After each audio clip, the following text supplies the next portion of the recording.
So in the previous video, we saw the implementation of RESP in Golang. In this video, we would be implementing the most basic command that Redis has called ping. Right? So before we jump into the code, let's see how ping fares with normal Redis server. And then we would try to replicate that same thing on our own implementation. So here I am starting a normal Redis server listening on port 6379. In the terminal below on the left side, you can see that I am just connecting it with the normal Redis CLI that we have on port 6379. And now my Redis CLI is connected to the Redis server. Now if I fire ping we hit enter, we get pong. If you clearly notice, pong does not have a double quote, which means that it is a simple string, not a bulk string. Then we can fire ping with a message, let's say hello. And if I fire this, I get hello with a double quote, which means this is a bulk string, right? And what if I fire ping HELLO space WORLD, enter.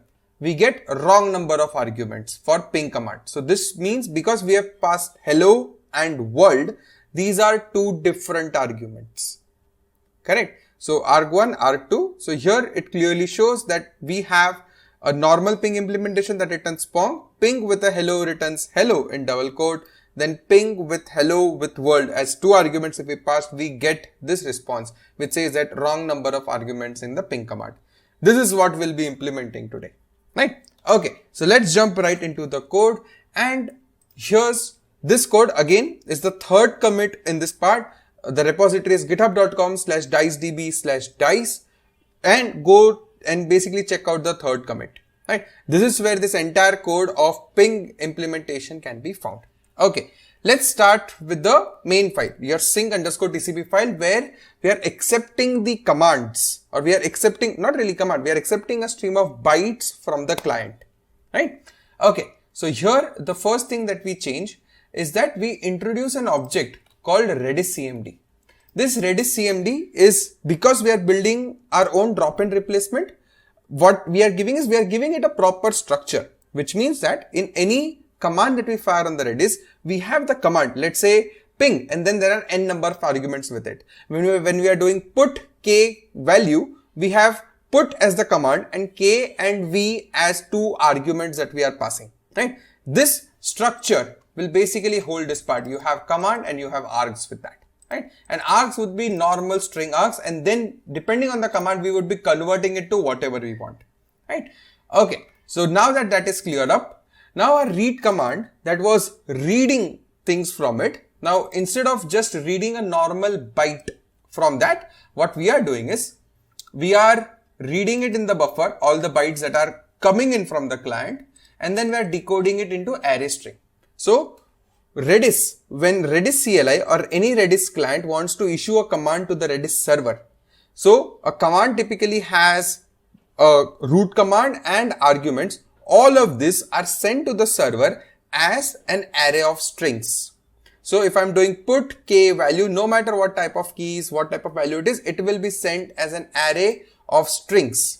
So that is why we have just written a small decoder that is specifically converting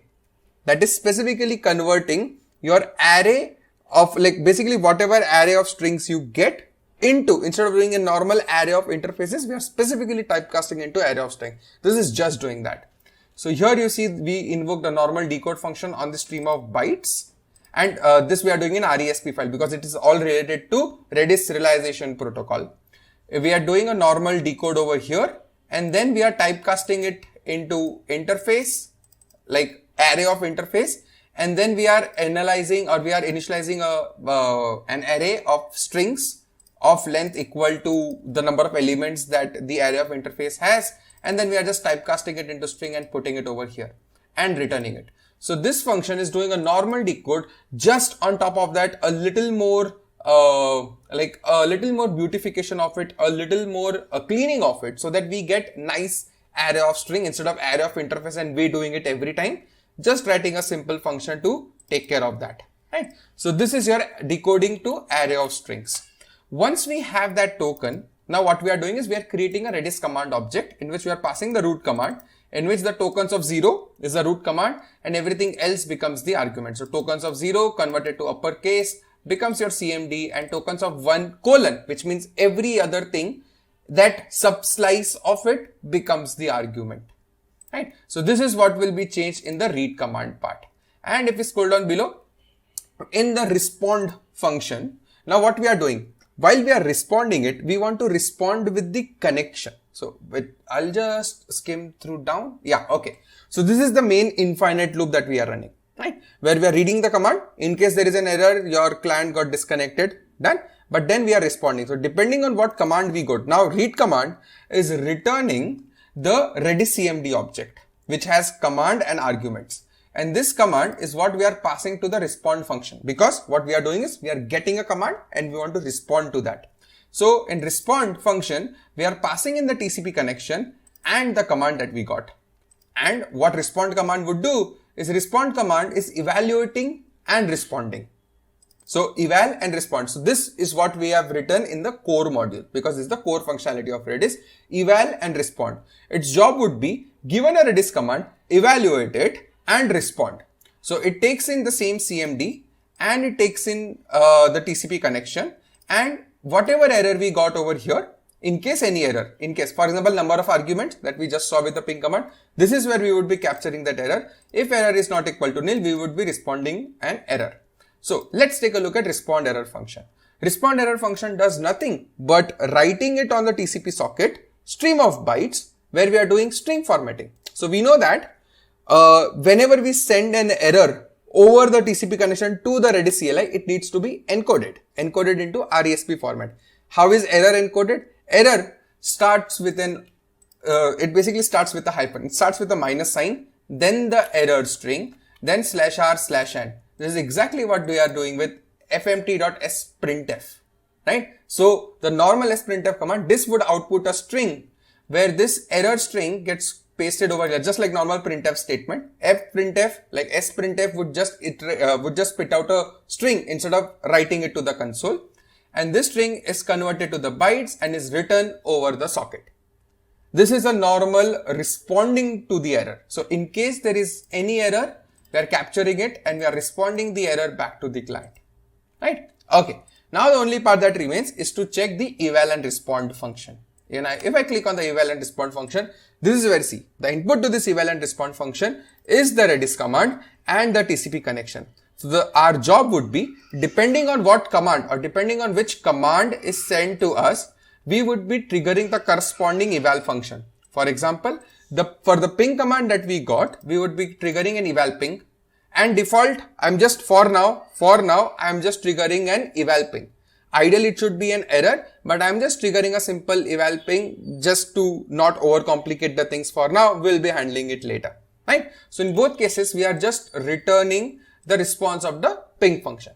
But what eval ping is taking, it is taking the arguments of the Redis command, because now that we know that we are handling the ping over here, we just have to send the arguments whatever is sent to us, because first thing, like the ping itself does not matter. The arguments matter to us during evaluation. So every function or every single command that we are handling will have the function, the eval function of that will have the exact same signature. So if you'd want to generalize it, we can do that, right? Okay, let's take a look at what eval function does. Eval ping function does. So it takes the arguments. So here, basic checks. First of all, we are just declaring a variable which would be sent as a response, right?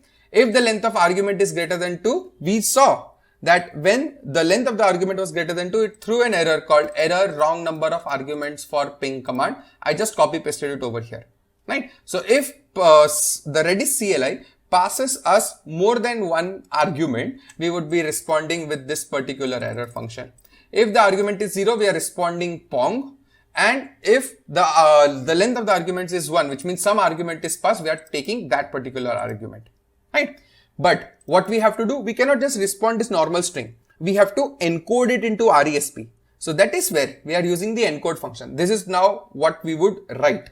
So encode function job is to take the raw type and convert it into, and rather encode it into RESP format. First, in the last one, we wrote the decoders for that. Now we are writing encoders, because now the server has to respond in the RESP specification so that your client also understands it, right? So now what we are doing is we are triggering encode. So if length is 0, we are encoding normal pong, and if the length is 1, we are encoding the first argument that is passed to us. But what is this true and false? So here you saw when we fired ping with no arguments, we got pong, which was a simple string because it did not have quotes in it. But if we pass in some argument, we saw it in double quotes. Just to quickly show you that, here you can see if I pass in ping, I get pong, but if I pass in ping hello, you get hello with double quotes. So first one is a simple string, second one is a bulk string, which is what we would also be need to handling. So this typically is for us to handle that. So the encode function takes any value, which is I'm just accepting interface, right? Which means any value can be passed over here and an argument which says is simple or not. Because string is the only type in Redis which has a bulk string and a simple reply. Just for the sake of that, I have to pass that. The default value of this would be false. Like in most cases, it would be ignored. Only if it is string, we would check if it is simple or not. Otherwise, because they have two different specifications, right? Okay. So now given value, what we would do is we would apply a switch case. Switch case on the type of it. What or which type is the value that is passed to this encode function. If the type is string, we do something. If the type is string and we ask to encode it in a simple string format. The simple string format starts with a plus, then the string that we would want to send followed by /r/n. That is exactly what we have passed over here in sprintf. That would spit out the string. We are converting it to bytes because encode function takes any value and converts it into bytes that you can send over a stream of socket. Simple, right? But if it is not a simple string, which means it is a bulk string encoding is you send $, then followed by the length, then /r/n, then followed by the string, then /r/n. That is exactly what we are doing over here with sprintf, where we are passing the length and the actual string that we are encoding. For now, I've kept it just simple. Our encode function is just handling the strings because that's what we are implementing. Ping, the only command that we are implementing is ping. So that is why currently our encode function is super simple. It only handles ping. When we implement other data types, we would be adding those specific types over here, right? And this is it. This is what you need to power a simple ping command, right? Now, to see this in action, let's take a look at how it fares. So up until now, we were connected to port 6379. Let me quickly, first of all, run our server. Our DICE server is now running on the top left at port 7379. And on the right side, you see the Redis server running. Now, at the bottom of this, now what do we have is I'm now connecting to port number 7379. Enter. You can see upwards where it says that one client got connected, which means now our CLI, our Redis CLI is connected to our server 7379. Now if I send ping, we get pong with no quotes, which means it's a simple string. If I send ping with HELLO, we get HELLO with quotes, which means it's a bulk string. And if I pass in ping hello world, we get error wrong number of arguments for ping command. Exactly the way your normal Redis CLI with normal Redis server was working, the same Redis CLI with our server is running in the exact same way, which means that for the ping command, our server, our implementation of server is a drop-in replacement of Redis. So you can take out Redis server, put this server, and it would work just fine, right? And this is how you would implement ping command. But we are not done yet. Now, what if we would want to compare how good our server is, how fast our server is? Like, because we know Redis is mighty fast. Let's say if I would want to find out how fast our server is. So Redis by default ships with a Redis benchmarking tool. The Redis benchmarking tool comes with Redis out of the box. You can fire a command called redis-benchmark with some arguments, and it would fire it on the Redis server you ask it to. Right? So this is what we would be doing. We would be using, because because our server, the server that we implemented is a drop-in replacement of Redis, we can reuse the tooling that Redis already has to test how good our server is, right? Okay, now let's do this. In the Redis benchmarking tool, we say that in the first argument that we pass is -n 100,000, or rather basically 10,000, which means that test it for 10,000 times, fire a command. Which benchmark or which test you need to run is called ping_mbulk, which means firing the ping command. As simple as that, because the only command that we implemented is ping. So that's all we can test, right? So 10,000 times fire the ping command with one concurrent connection. Up until now, we have not built anything around multiple users. It's only one concurrent connections that we have. In the second video, we saw how it was doing it synchronously. When one connection terminates, then the second was starting. So that's why we cannot test it with multiple connections at the moment. We will do it in the future video. But so for now, we are running this benchmarking with one concurrent connection on localhost 6379. 6379, normal Redis server. Now, if I run this, you can see this running and it shows that 10,810.81 requests per second is what normal Redis server handled. Now, if I change the port, our server is running on 7379. Now, if I run it, this was 10,800. If I run this, our server took 11,695. We did beat the Redis benchmark, the official Redis benchmark on Redis server versus our own implementation. Our own implementation right now, it's faster. It looks like it is faster than the usual Redis implementation. We have implemented in Golang. The original Redis code is written in basically C language, right? But obviously Redis is much more complicated. This does not mean that we beat Redis. Redis is much more complicated. It does much more error handling than what we handled. It is much more efficient in most cases, right? So we are not claiming that we beat Redis, but this is why we chose to build a drop-in replacement, because now we can use existing Redis toolings to test how good our code is. We can use Redis's unit test cases to test how correct our implementation is as well. So if I just one more time, just for the sake of it, because I cannot see Redis lose, we have written in Golang. Golang is not as fast as C. If I just run it once again, 6379 shows 12,224 and 7379, it is 11,547. So now we are lesser than Redis. And this happens because I'm running it on my local machine. Depending on which other process is running, how it is fed, how CPU is scheduled, how your process is getting CPU to execute it, a lot of factors are there. So that is where you see a comparable performance. Be it Redis, the actual Redis, or our own implementation, you see a comparable thing, right? And this is how you implement ping command in Redis with that handles all cases. No arguments, one argument, and error case. And just to reiterate on the part that the source code is there on github.com/dicedb/dice. Check out the third commit. This is what we have implemented in this one. So that is it for this video. In the next video, we will be this Redis, our own Redis implementation right now is not at all concurrent. If I make two clients talk to each other, just a simple example, if I take, instead of passing -c equal to -c1, if I pass -c2, the execution would stop. This would go forever and ever and ever, because because it is initiating two connections in parallel, and one connection is just waiting for it to be executed. The first executed, but it did not terminate. It is waiting for the second one. It is waiting for the first one to terminate, then it would proceed. This would go on forever, right? This is the problem. Our server is right now not concurrent at all.